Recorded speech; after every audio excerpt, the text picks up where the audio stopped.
Welcome back, Journeyers. As always, it is our honor to be part of your improv journey.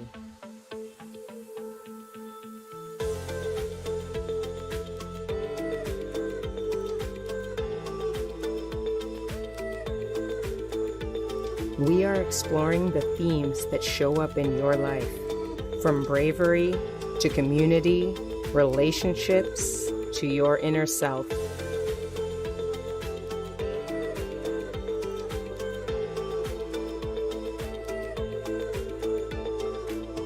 We are using improv to help you connect to yourself and others. The journey guides for this evening are here to help you connect. Feel free to participate at any level that is comfortable for you. Our journey guides may ask you for a suggestion, a comment, or a reflection. Please put those in the chat. As our scientist explores the theme, let us know how it shows up in your life. Participate with us during our drama therapist session.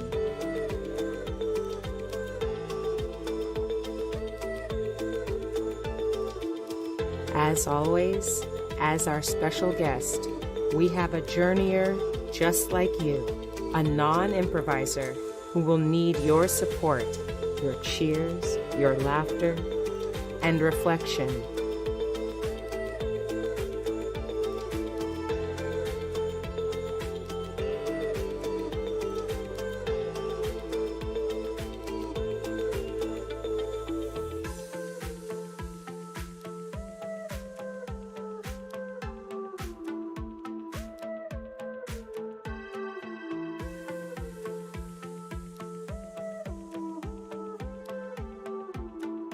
Welcome back, Journeyer.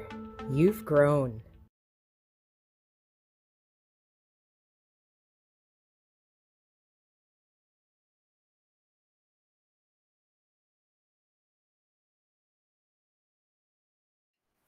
It's not a complete story.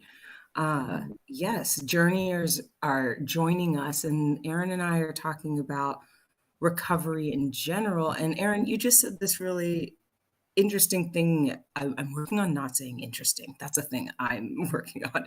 But compelling that you are still thinking about and moving through the idea of recovering from the pandemic. Yep. Yeah. And I think because it's a global experience, right, in different levels, we can all kind of identify with what happened to us. But what I think is perhaps universal is just what you brought up, which is that it doesn't seem to be over. That is part of recovery. That you don't, when you are recovering, it's ongoing. It's like, Yeah. and diagnosing when you are done with your recovery is part of your recovery. Is that you then can have that catharsis at the end of the recovery, right? So that's actively where I am. It's an evaluative period.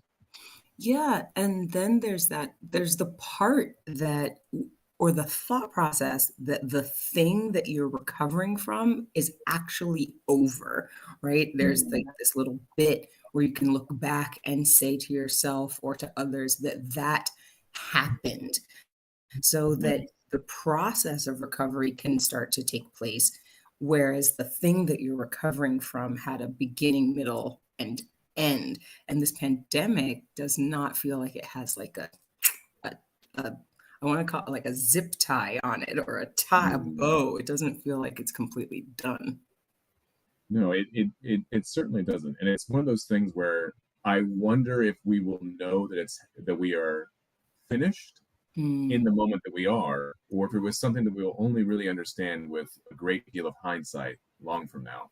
Because most of the recovery that I think of having in my own life outside of viruses is I didn't know I was even going through recovery perhaps until later on, years later, when I go back and review my life, like, oh, you're recovering from something during that time. Yes.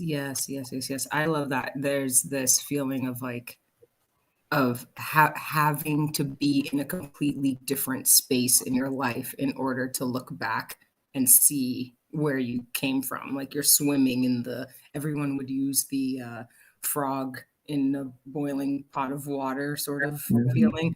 Like you have to be able to have jumped out of that pot of water to realize that you were in it in the first place. Mm-hmm.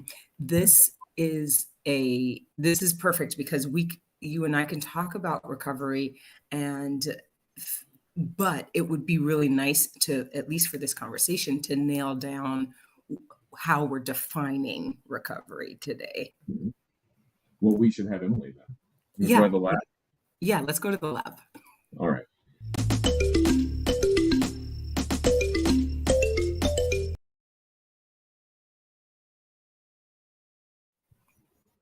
Hey everyone, welcome to the lab.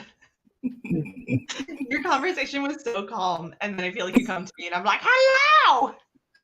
It's lab time, baby. Oh my gosh, we need it. We need to like transition into to funness because the weight of the word recovery really can bring you into a space of like, yes, recovery. But recovery can also, like, the process can be fun and dynamic. Yeah, and I find it to be a pretty optimistic outlook, right? Recovery generally means that we got good things ahead, and we're getting over some of the crap. So y'all wanna dive into learning about how we're going to define recovery today? Yes, give us that sweet, sweet presentation feeling, that glow I get whenever a PowerPoint slide comes up, please. Beautiful. All right. Well, hey everyone.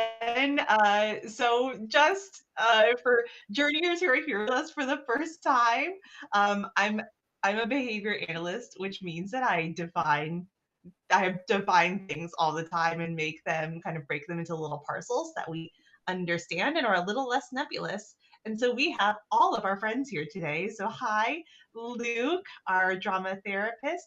And then our guest journeyer today is Heyfa. Hi, Heyfa. Hi. So we're all going to explore recovery together. And so like Aaron was saying, he was talking about recovery in terms of recovering from the pandemic. And I think a lot of us think about when we think about recovery, I think we think pretty physically about it, in terms of like your physical health, whether that is like being sick. Like if you literally had COVID and you're recovering from COVID, or if you like had a trauma and you were recovering from the trauma.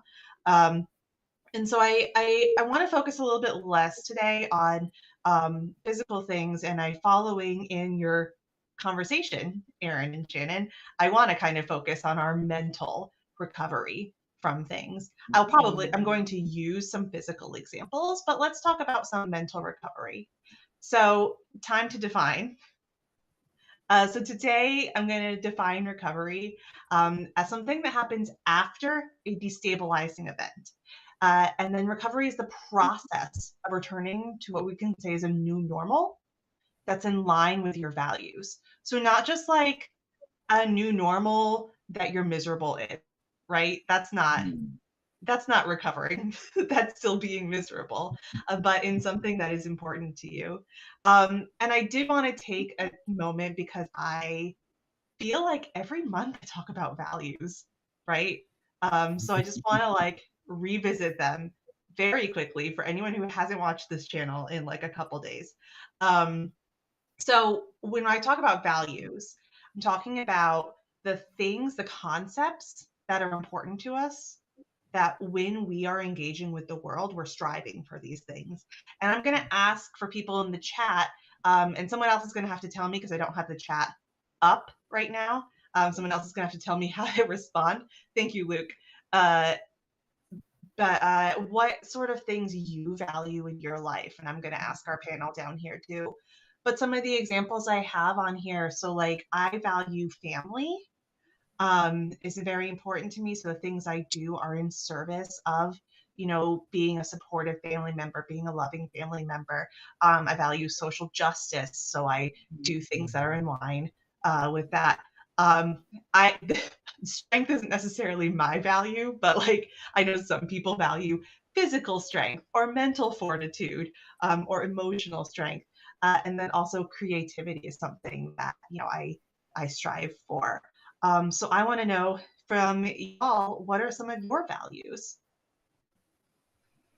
Yeah, Luke. Yeah. First, Charlotte in the chat said, people who see me for me and don't judge me. Relationships in general for me are going to be something all relationships, friendships, marital relationships, our family relationships are things I really value. Yeah. And Charlotte says, my improv community and being creative. Beautiful. So anyone else? Luke, Heyfa, want to tell me about a thing or two that you value? Nature. Getting in touch with nature somehow, somewhere. Yeah. For me, my values, it's like respecting the diversity of people around us. Yes. Beautiful. I love it. How about you, Mr. Sines? Health and well-being. Perfect. Beautiful. So the things that we do are in service of those things, right? And so when we think about recovery, if we think about it as a journey, right? From or a staircase. The metaphor we're using today is a staircase. I love my metaphors. Today's it's a staircase. If we think about our destabilizing event, the thing that has thrown us off, as if we think quite literally about your arms are broken and your legs are broken, right? You might not feel, if you value creativity and like making art, you might not feel fully recovered until your limbs are able to make your art again. Do you know what I mean? So if you, so the process from when you are able to, when you're having that destabilizing event, up to when you're able to do your art, is your recovery process. Yeah. Any thoughts? Just very thoughtful. Y'all are very thoughtful. Just very thoughtful. We're thoughtful today. You know what? This is a good time just to say that Heyfa and I are at 3:13 a.m. in Paris, and we are very thoughtful. It's we might be a little slow to recover from questions that are being asked of us. I think this is actually also a very good example, right? Like, so let's say that your current stabilizing event is how late it is for you, but you value you value creating things, you value your improv community, you value these things, and so you're in the process of getting through this so that we can achieve so that we can be working towards the things. Now when we're looking at the road to recovery, it can look daunting, right? Sometimes, right? And the reason I like a staircase metaphor is because if you look at a full flight of stairs, it looks like a lot. It can look like a very scary thing. But if you zoom in on like one step at a time, you can take away some of that power of the full recovery by thinking, hey man, I just gotta go a step at a time. If you're physically recovering, have y'all gone through like physical therapy before, where you're like literally physically recovering? It could just look like, today I do my arm exercises, right? Today I do my leg exercises. I'm going to jump to another example, and then we'll kind of like open it up for other examples.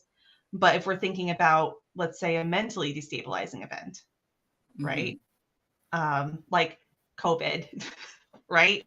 Everyone remember like March 2020 when we were like, everything is terrible? Yes. And we figured out like what we valued, and we would take steps for it. So in this example, let's say we had that mentally destabilizing event, but we value creativity. One step that we might take is go for a walk in nature, right? to kind of reconnect with the beauty of the world. So I want to know from our panel of friends down here, if y'all have if you have a thing where, if you can very briefly tell me, like maybe a destabilizing event, something that was important to you to get to the end, and a step in the middle that you took to get there. I think seeking help was big, right? Even just as guidance. Those middle steps where you can reach out to someone and say, hey, I don't know what I'm doing, or I just need some praise, or I just need some support here one way or another. Yeah, absolutely. Mm-hmm. And one of the reasons what I'm going to try to make it quick, okay? So Heyfa took me to Sacré-Cœur, which is on a church on a very tall mountain in Paris. And she was like, the thing is, we're talking about these steps. She was like, the thing is, if you're in Paris, you've got to walk up the steps. And so I was like, sure, I'm going to walk up the steps. But Heyfa, being pregnant, was like, listen, I'm not going to walk up these steps. These steps are crap. I'm going to take the elevator up the steps. But what I'm finding in your metaphor, like she did take the elevator, sort of, right? But at the very top, there's still like at least 20 steps that you have to take. And I'm just thinking about, in this road to recovery, when we're talking about recovery, it almost doesn't matter if there is a shortcut. You still have to do some work to reach the mountaintop. Oh. Right.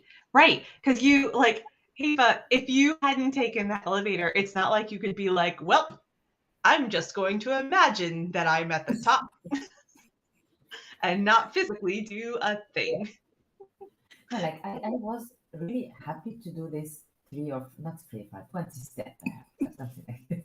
20 steps. I was so happy because I did this, the end of this journey of the thing, the end, and I was happy to do it, but I don't want to do the whole things, like this is, if we talk about recovery, like for me, recovery, it depends that the like this is the aim, the target thing, but we can take it from one way to another. It can took a long time for some person and perhaps last short time for others, but at the end we'll go to the Sacré-Cœur, even if it is absolutely.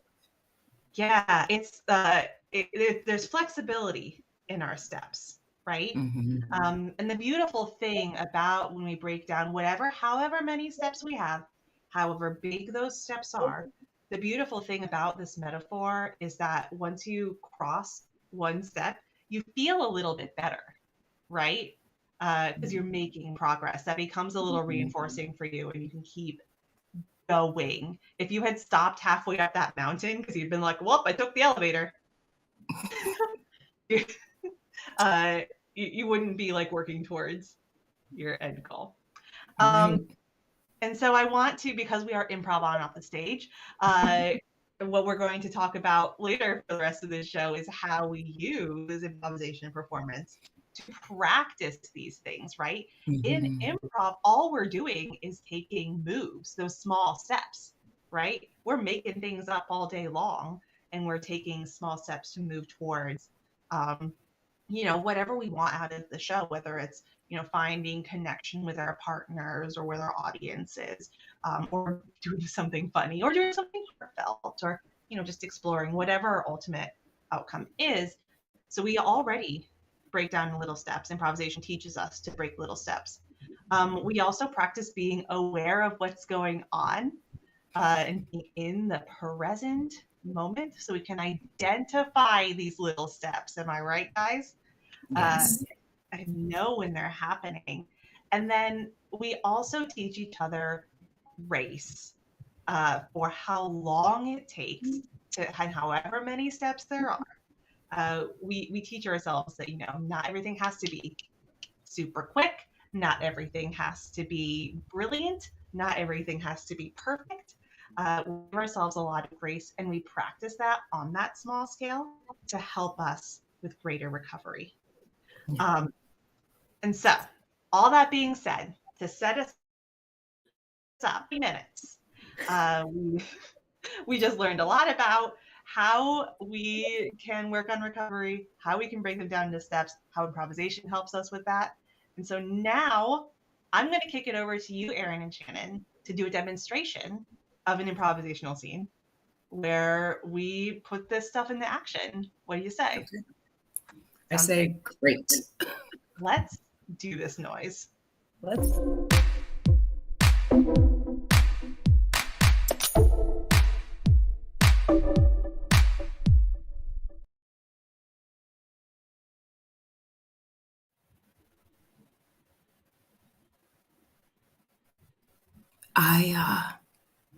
I'm so hungry. That bread looked so good. It's steaming. It's so steaming. Do you think if I lick the glass, I'll taste the bread? Do you think if we press our noses closer to it, maybe we can smell and taste the bread at the same time? Like inhale bread fumes? Charlie, do you Jody? think we're gonna eat today? No, I don't think so. Okay. Oh, cat. What?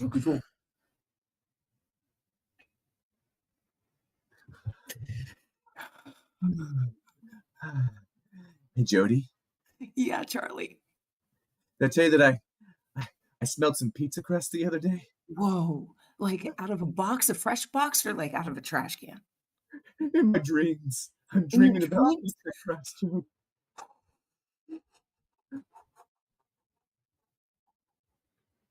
That's really good. That's, the fact that you still have the sense to smell, you know what I mean? Like, Yeah. I can't, Yeah. I can't anymore. Sometimes I think like when the rain comes, when the rain comes and right before it rains, you can like taste the water, you can taste the rain.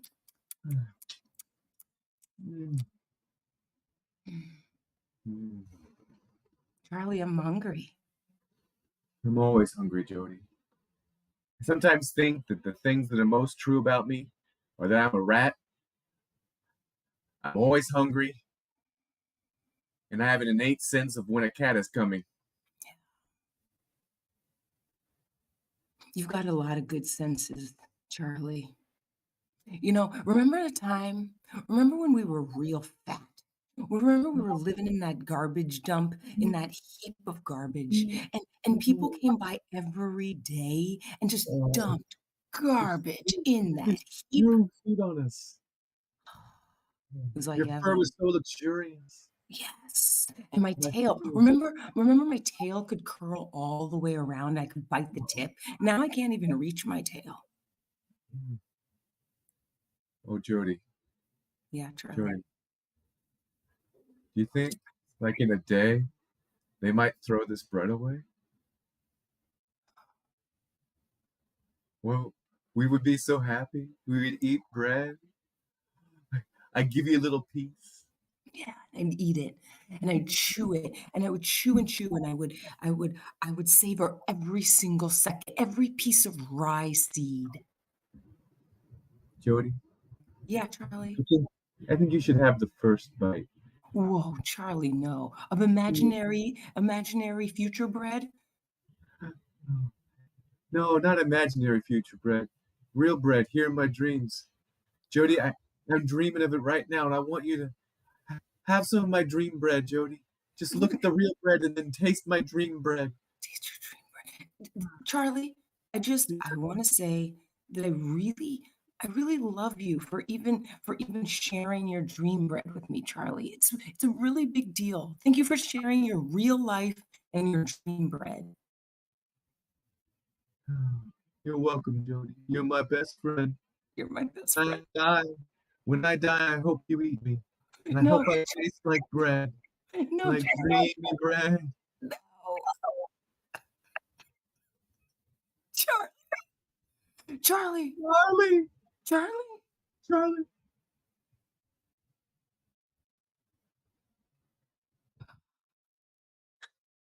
Scene. That's a good scene. I like that scene. I'm glad. No, it's good. I Two enjoyed rats that. living on the edge. Yeah, living on bread. Living Yeah. on Living on dream bread. Living on dream. We're halfway there. So I want to talk about Yes. your rats. Obviously, we're going through some Mhm, stuff. mhm. Yes. But I want to talk about y'all as improvisers, as rats, using some of the recovery skills we just talked about. I want to know, were there any kind of like destabilizing events where you might have thought like, what is happening and what do I do? And then what did you do to recover to create a successful scene? Absolutely. Mhm. My destabilizing event was was just introducing the idea of hunger, right? The idea of true hunger. And then really recognizing in myself, like, this is a real problem, like, actually in the world. So, how do we play? How do we move forward with this issue that I've brought up with gentleness and friendship and love? And so that was destabilizing to me. But then the recovery part of that was Aaron bringing in, naming what we were and who we were. And so it took some trust in somebody else in my community to do that. Yeah, beautiful. Yeah, easier to discuss topics if we're anthropomorphizing some animals. Right. Beautiful. Aaron, what are your thoughts? I did not know I was going to be a rat until I suddenly started complaining about a cat. And then I knew I was a rat. And that, I think realizing one is a rat takes something out of you. It's a moment of self-acceptance that it's hard. So that did. But then what got me out of that was Shannon just immediately being like, well, of course we're rats. We were rats the entire time. That part makes the most sense. And that really did help. Mhm. That's perfect. I love it. I love that you all uh, are able to look at those things and you accepted something that could have been tough, like Shannon, like you said, like, I said this thing. Let's see how we can get through it, and gave yourself a little bit of grace to do that. And Yeah. Aaron, you're very supportive. You're both so supportive to each other. It's beautiful. We I like think each that's that's going to be one of my big takeaways from recovery, which is that recovery is easier in group dynamics sometimes, or in with mutual support. Mhm. That's always very handy. Mhm. Absolutely. Yeah, Mhm. easier to have someone kind of like hoist you up over those steps, right? Than Yeah. being able to do it yourself. Easier to have someone who you, let's say, call around midnight or 1 o'clock in the morning, and you say, "Hey, I know we have a show. Give me a pep talk," Yeah. and they can hoist you up. Sounds. Where do you come up with these? I don't know. It's just pulling an example out of my mind. Well, speaking of ways we can use this in real life and give each other pep talks in real life, why don't we? Why don't I start talking? And why don't I let Luke start talking and take Yeah, over and let's do some dive drama deeper. together? Yeah, dig deeper, my friend. Dig deep.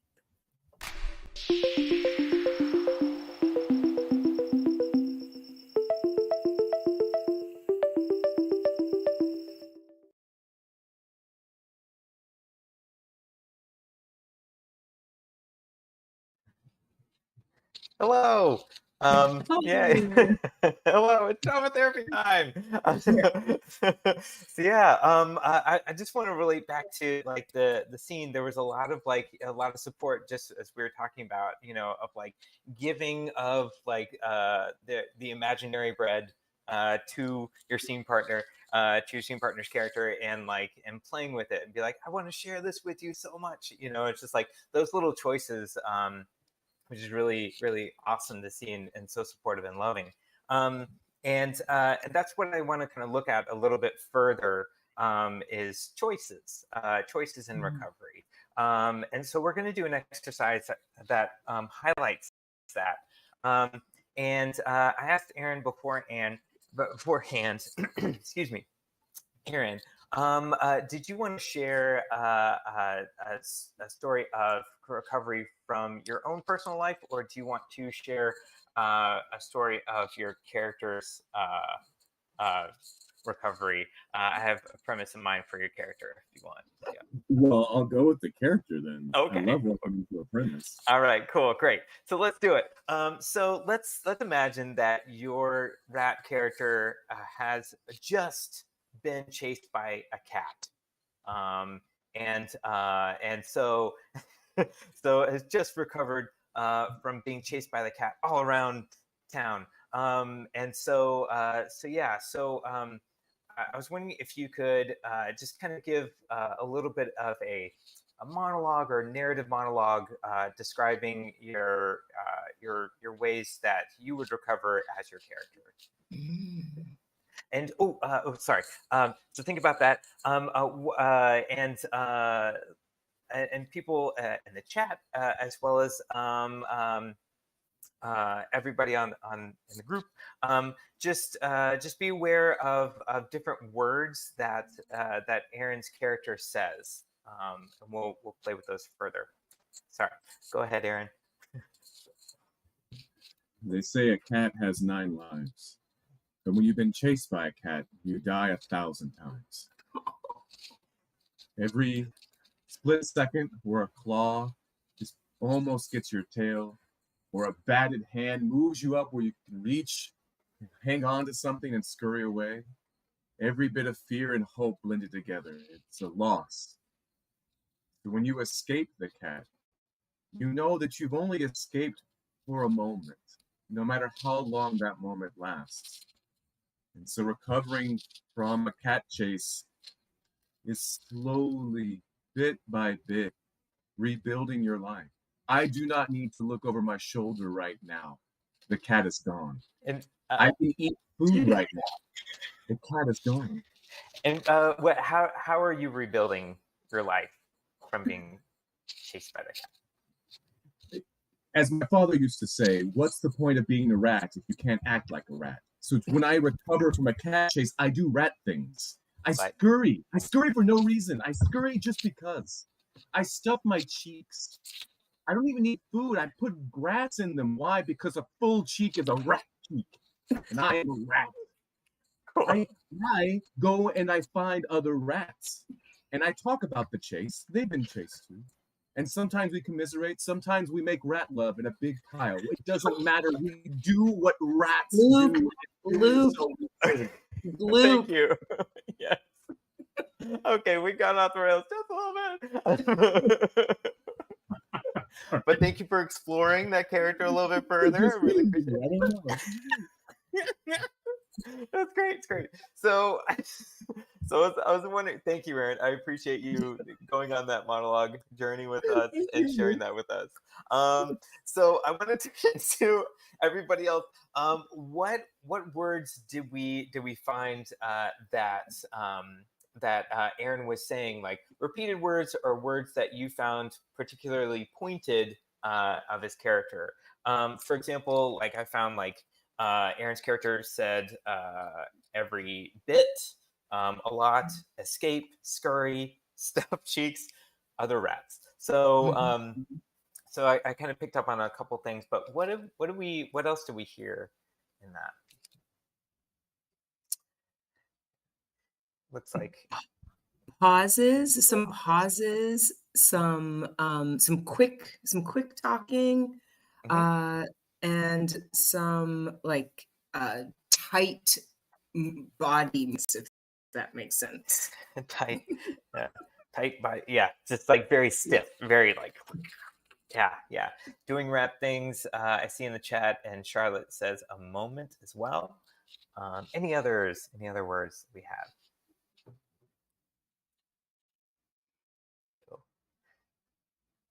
Cool.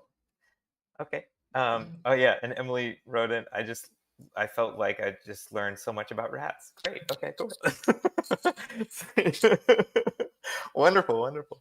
I'll read out these words again, and we're going to explore one of these words a bit further through movement. So Shannon, I'll need your help with that, if that's okay. Okay. But Aaron's going to decide which word to center on, and then Shannon, I'll pass it over to you to provide a different movement, a variety of movements for Aaron to choose from, which movement would be good for that word.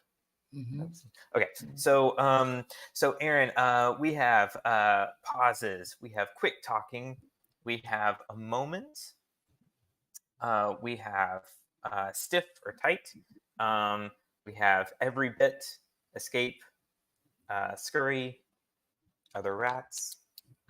Let's start with scurry. Scurry. Cool. All right, great. Yeah. So Shannon, let's see if we can explore scurry a little bit. And this is, you don't have to get up at all. It can be like just hand, just screenshot movements. So let's see if we can give Aaron a couple of variety of movements that Aaron can choose from to kind of like go for that. Yeah. Okay, so here's my movement number 1 for scurry. Okay. Yeah. That's my scurry. Movement number 2 for scurry.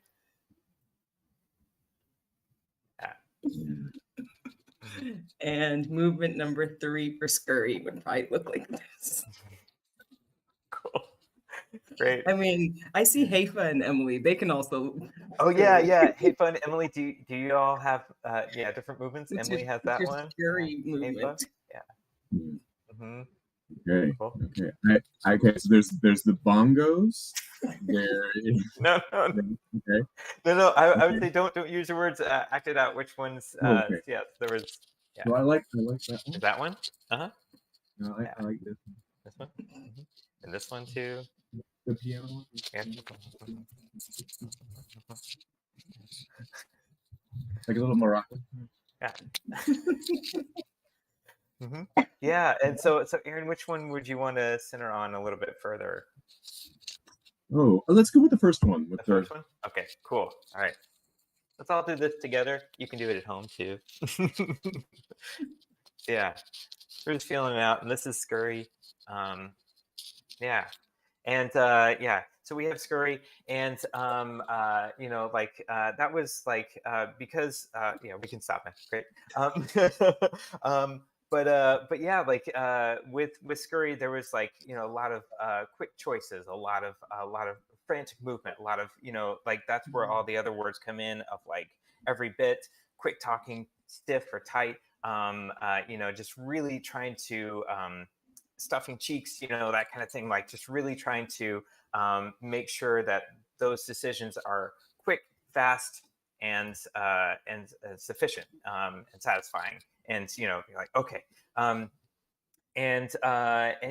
that's kind of like with the rat character, that's how the rat character recovered, was just like these quick movements to really make sure that everything was safe.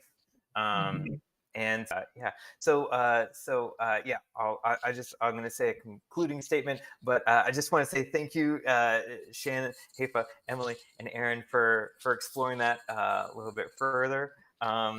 Because like part of recovery is just finding that when you're making those choices, regardless of like if you feel silly in the movement, just doing this or doing this, or making those choices about like, oh, I did this and I did this and I did this, you're still on the path of recovery because you're choosing to make those small little choices throughout. So awesome. I love that. Thank you, Luke. I have a question just for Aaron. Aaron, when you saw the choices about scurrying, the different choices, I'm just curious how that felt, because I was like, oh, this must feel interesting to see someone else enact your Yeah, because when I in the monologue, I thought about something, which is I used to own hamsters and gerbils, and I would see them do what I would call scurrying, which is really kind of like a scratchy, dancey motion. And so having that visual image in my head and then seeing you do human motions, it was very fun because it's what is a human scurry? I don't know. It made me laugh a lot. Just imagining what the equivalent feel of it is like a human do that makes you feel the way a rat does when it, you know. So that it was wonderful. Thank you, Shannon, for asking. Oh my God, you're welcome. Luke, this is like there's something about recovery. Can you say your last closing statement again? Just that idea to get us in the mind frame. So like, like there's going to be with recovery, there's a lot of things that go on, to do that, to make those small steps, as Emily had said. But the fact that you are making those choices, like, we're not choosing to feel bad. We're choosing to feel good. We're choosing to go up those steps and find those ways to feel good. Like your rat characters were talking about, like, like bread and wanting to be like, oh, I want to satisfy the hunger, things like that. Like the fact that you are choosing to recover and to make those steps and find different ways for to feel good again is something to be aware of and something to be proud of, because you're making those motivational steps for yourself. Thank you, Luke. Luke is our registered drama therapist. Thanks for being here and leading us through a little bit of recovery. Yeah, and how to move about it. Oh, guess what, y'all? Guess what, Aaron? What, Shannon? And Luke and Heyfa and Emily. We're going to take this conversation and we're going to invite Heyfa to join in it a little more prominently. Heyfa, why don't you join with us? Thank you. Thank you. Yes, we're doing this thing. We're talking about recovery, and we're talking about it in what you do. So you are an improviser, but you are an improviser. Specifically, you are a Tunisian from Tunisia, which is a country in Africa. Whoa. Can you still hear us? Well, you can still hear me because you can hear me because we're in the same place. We'll wait. Well, actually, we won't wait. I'll keep telling you a little bit about Heyfa and who she is. So, Aaron, Heyfa, and all of you watching. Heyfa is an improviser from Tunisia. She is living here in Paris, where I am visiting. And when she does do improv, and through her group, she talks a lot about gender and a lot about, tell me, because you're sitting right here, you talk a lot about gender and a lot about sex, gender, and cultural diversity or stereotype. Yeah, and culture diversity. Luke, that's the correct way to do that. Heyfa, come join me over here. No, but I'm coming. You will see me. Oh, you think so? Okay. Heyfa says, forget it. Her Tunisian stubbornness is saying that he's coming back. I how to say it, like always it happened like there is like, I don't know, 40 minutes, I'm here, I don't talk, and at the moment that I want to talk, I have to make my recovery of this incident in this show with you. Heyfa, I can hear you, and I think other people can hear you, but no one can see you yet. So you have to. Like I see myself. You see yourself in a big. I think that the most important thing is to see her, like himself in this work. Nobody see me. It's okay. It's okay. Heyfa, listen, I want you to switch places with me because Aaron is great as yes, come on. But it will take a lot of time. Aaron, you know what to do. I know what to do? Okay. Everyone, but how is this going to help? I'm here. There you are, Heyfa. There you are. All right. This actually works out very well because the game that I wanted to play with you, Heyfa, is a game where uh, we will be in a scene. Either you and I, Mhm. it's fine. It's fine. You can, we and I will be in a scene, and then at some point, Shannon will feel that there's something. There's not something. There's something missing from the scene. Something that she needs, and she will say the scene is not Shannon enough, it does not have enough, whatever it is. She will tell us, and then she will take the place of you or I as a character. And the scene will continue until you say, no, no, no, no, this is not, what is it? Your gender, Okay. sex, discovery, see. whatever it is. And you will step in and you will fix the scene and we will keep going the same character. So, But does that sound? before we do that, Yes. we're almost there. Like we're gonna do all of that. But I want to talk to Heyfa a little bit about what it is that she does. So she can well, yes. There's not two of me. This is not correct. Two, Aaron. It's not reversed. Great. So when I said you know what to do, Aaron, I did. you did it. You do know what to do. Also, we want to talk to Heyfa about what it is that how recovery shows up in improv, especially when it comes to gender and diversity, sex, and all of that in the work. Please, Heyfa, how does recovery show up in your work on stage? I'm sorry. I'm laughing. I'm laughing, but I'm sorry. Yeah, be serious. Like it's the best show forever. Well, like recovery, like it's in my work, I work a lot related to stereotype, and in general, in my workshop or in my training, I have a lot of people that they had somewhere in their how to say improvisation journey something that hurt them. In general, they there is a lot of women in general, like what I see, and a lot of women that um, have something in scene or some scene without their consent. Perhaps it's more happen when you are a beginner, an improviser, and I don't know why. It's something that they should be studying that. Like why when we begin we have to be violent and do a lot of sex stuff in improviser. I don't know. I don't know why like this.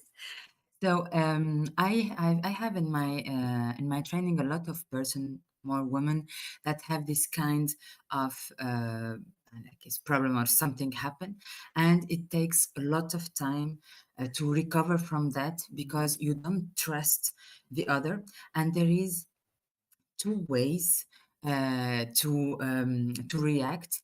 The first way that you do the same thing, like okay, they touch me, I will touch everybody. Like it doesn't matter. This is the how to say the yes, and I will say yes at everybody, and it's okay, and I accept it.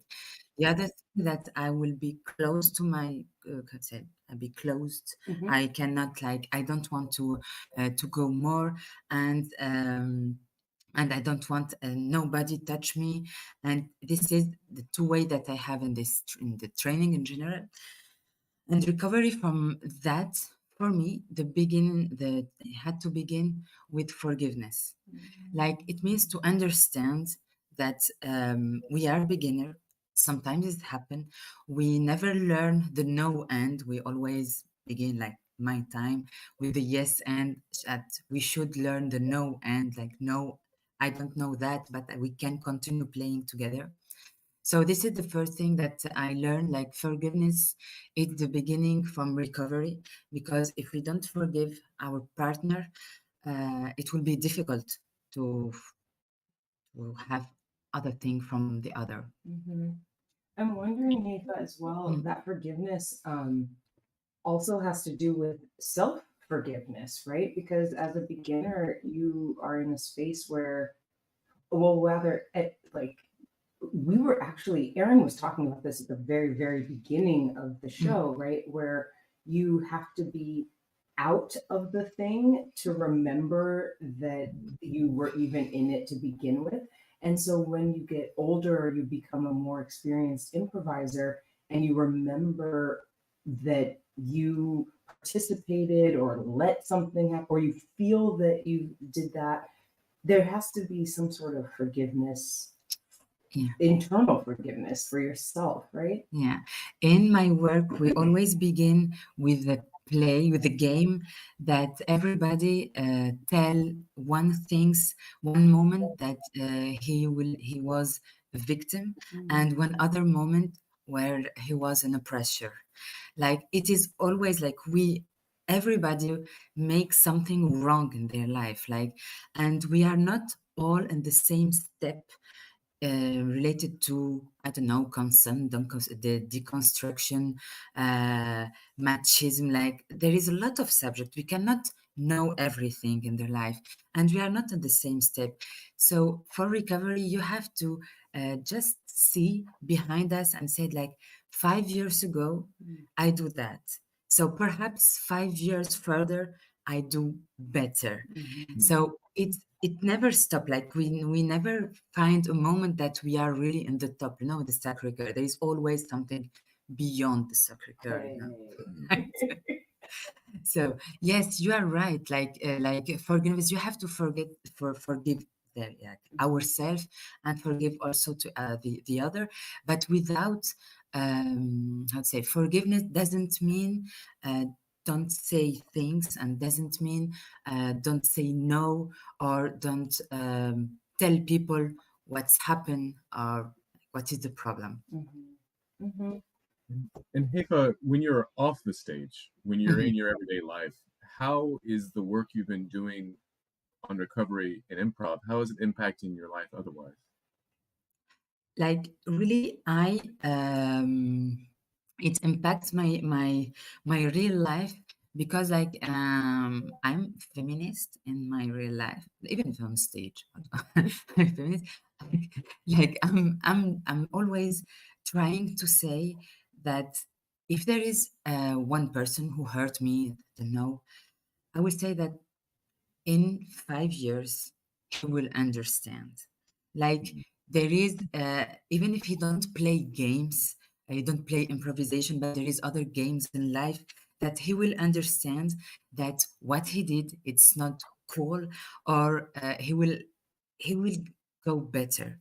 And this is what I do in my life. Like I'm trying to not be angry when I have something not cool, and saying that there is a lot of person who in few years they will see that it's not good. And even me, I will see in 3 years that what I did or what I said 3 years ago, it's not cool. And that's it, the step that Emily said, like we have step and more step, and we never stop to make this recovery. Beautiful. Yeah, you did it. I don't know if like you understand my English. No, It's perfect. okay. I'm trying. We're all not. It's pretty. You're doing great. Yeah, we're in this space. So, okay. So now that we have some background, now that we have some understanding of where your mental state is and how you move through the world when you're on stage and off stage using improv, let's play this game. Aaron, you explained this game. Give us the highlights of the game so we can play it and we'll get into it. There will be two people in a scene. The third person will determine that something is not quite perfect, and they'll take the place there. And now these two people will be in a scene, but the person who came in is the same character the other person who went out was. So it's only ever two characters. Yes? Perfect. So we'll say, I thank you, Brayden. We'll say the person at the top is the person who is out of the scene. The two people at the bottom are always the same two characters. Okay. Woo. We're gonna do it. Are you ready to play with us, Heyfa? Yeah. Yes, we'll do it. Like I am in the top. You're at the top. I'm not in the scene. No. I understand. Got it. Well done. Okay. Aaron, you want to take one of the? Oh, actually, Luke, can we one of the words that can we use one of the words that you had picked out as a suggestion? Yeah. Do you want to just rattle them off? No, just pick one for us. Oh, just pick one. Okay, cool, great. Let's do every bit. Every bit is the suggestion of this scene. Every bit.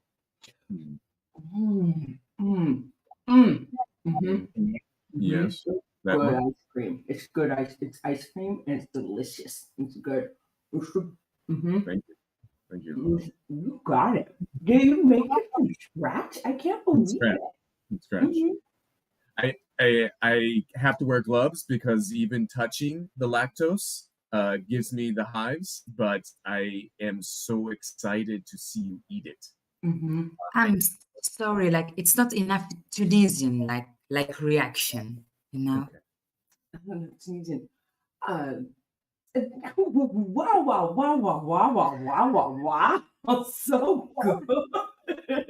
Wow, wow, wow. You really like what you eat now?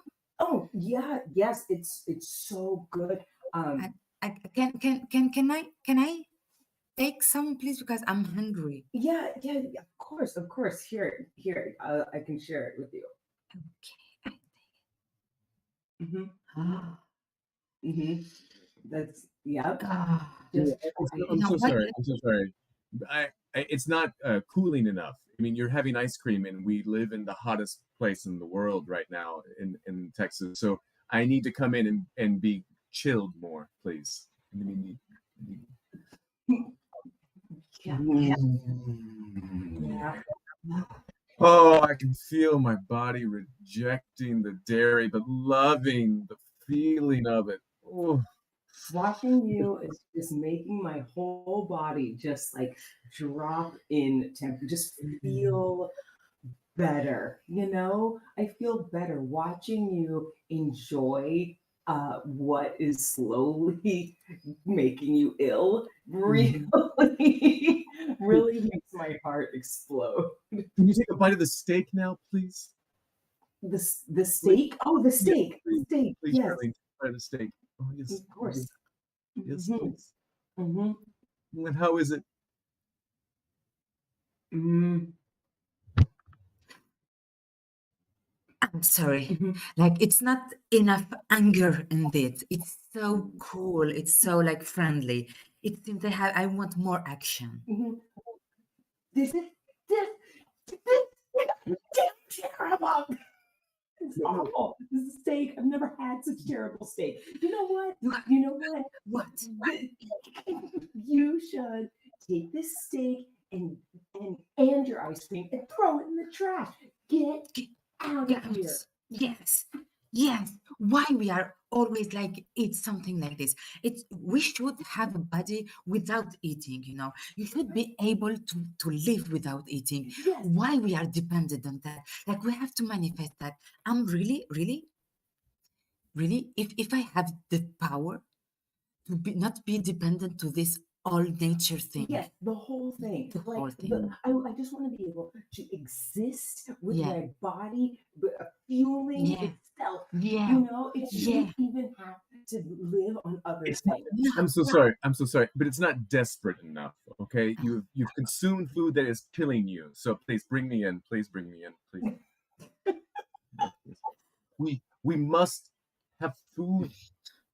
We must live without any of this. We must. No, yes, I understand. Like I want to live like without going to pee every time.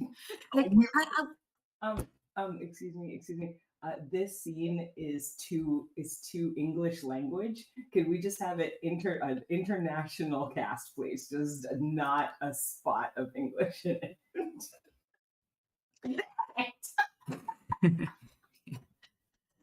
برا جرب تو واحكي تو هنا تعرف شنو ماذا بيا كي نبدا قداش من مرة نمشي للتواليت قداش من مرة bien sûr, je pense que il fait très chaud et très شنو mal. شنو بيان سور هكا تمشي بيان سور ليه لازمك تنحي الماكلة ليه Ah, non, je pense, je vais créer le ça parce que je ne le respire, je ne pas le respire. كله في المخ Quoi? كله في المخ Non, je suis très intelligent. لا نعرف انت ذكي اما كل شيء يجيك في مخك على خاطر وقت اللي تحب وتحلم تعمل تنجم تعمل Parfait, je t'aime avec mon cœur. حتى انا نحب Je t'aime. And scene. Well, Brayden, you are. Yes. Brayden is the best. the tech director, Braden Baumbach. Yes, Unseen. well played, well played. Okay, so all right, let's get everybody up here. We've done a lot of Yes. stuff tonight. We've done a lot of stuff.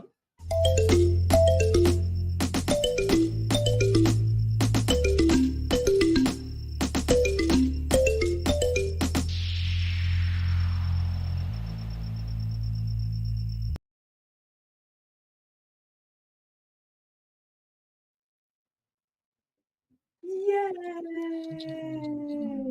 Yay! Good job, everybody. We did it. Wow. Heyfa, يس هيفا Heyfa. Okay. Talk to us a little bit.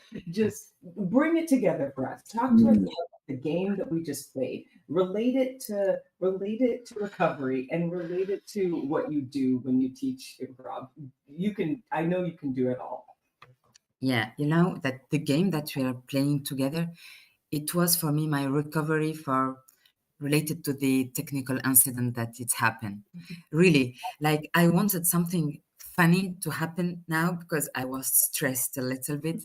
And I think that recovery is also when we take another way, like, okay, we don't talk to the past, we will see it after. We will perhaps talk about this incident after the show, like finish, like to see with Braden what's happened. We will see it together.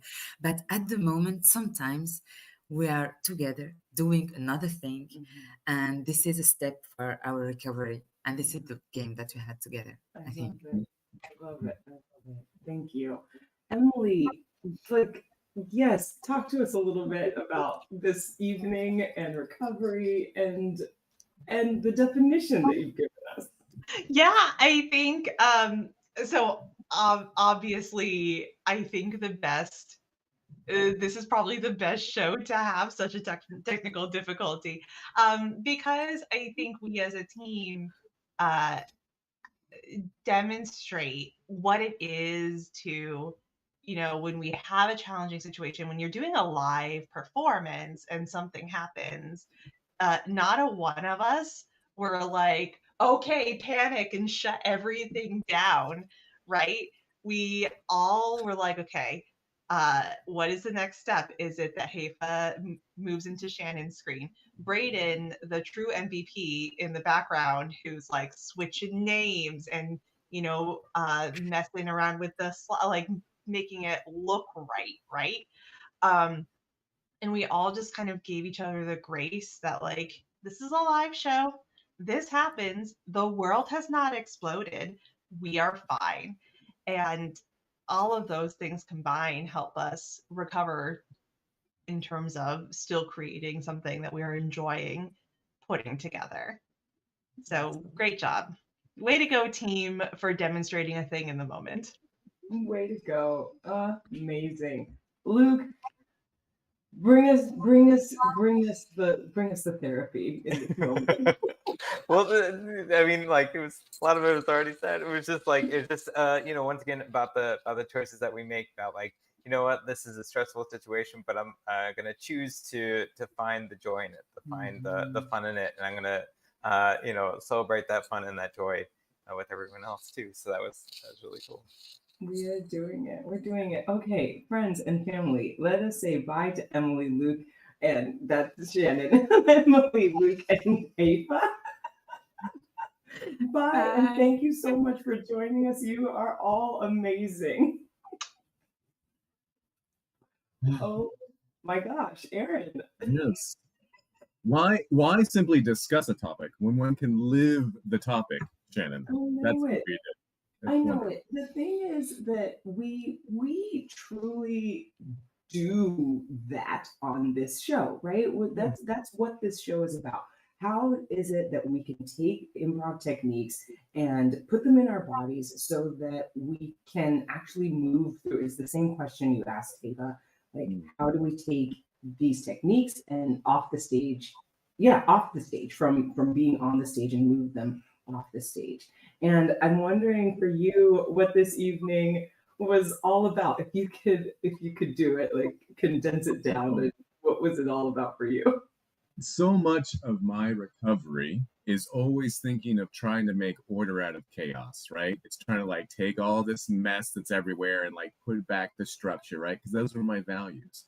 But there's this other deeper part of recovery that I think we demonstrated here today, which is sometimes you don't fix the chaos, you ride it, right? Mhm. Like you can't fight the wind. You have to figure out the wave to like adjust your life to flow with where things are going. Yeah. And that kind of recovery is a lot less controlled, but you have those moments of just kismet and brilliance and finding fun and humor, which is at the heart of all the improv. And it's maybe one of the biggest lessons improv can teach us Mhm.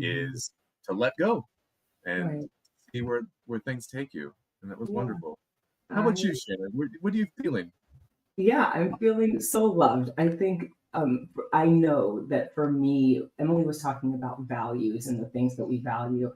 And I had said that I really truly value relationships in all of its forms. And as far as recovery goes, and this particular show, the idea that you must trust in the relationships that you've built. If you build good relationships, strong relationships, people who support you, then you can recover so much faster. I recovered all the way from, oh my gosh, it's 4 o'clock in the morning. I don't know if I can do this, Emily, and having to call Emily and Emily just supporting the heck out of me so that I could recover from being tired into doing our show together and then watching our show just like do all the things, go just ride all the waves, and in each moment recovering in a way that really meant leaning on you and Emily and Haifa and Luke and Braden and Charlotte and everybody in the chat so that we can come together and create the thing. Because for us, our Sacré-Cœur is this show, right? We took those little steps to get all the way to the top so that we could end up exactly where we are right now. Where we needed to be? And Yeah. Shannon, just for this one time, because you're in Paris since 4 o'clock in the morning, what will recovery look like for you tomorrow? Oh, Give us but it's gonna look like apologizing to Haifa for keeping her up all night, probably apologizing a little bit to your boyfriend for doing that. But really, to be honest, after a little bit of croissant and a walk near the Seine, right?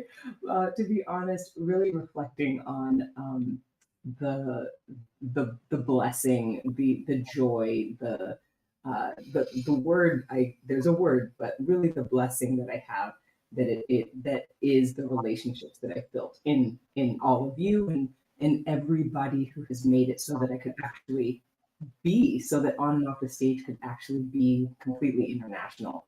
So thank you. Thank you. Thanks, Aaron. Thanks, Emily. Thanks. I want to give everyone homework to be like Shannon. Uh, Tomorrow, have a little food, take a little walk, have a little contemplation, and think about the people in your life that support you and help you recover. Thank you, Aaron. As we like to say, we will all see you on and And off the off stage. the stage. Bye.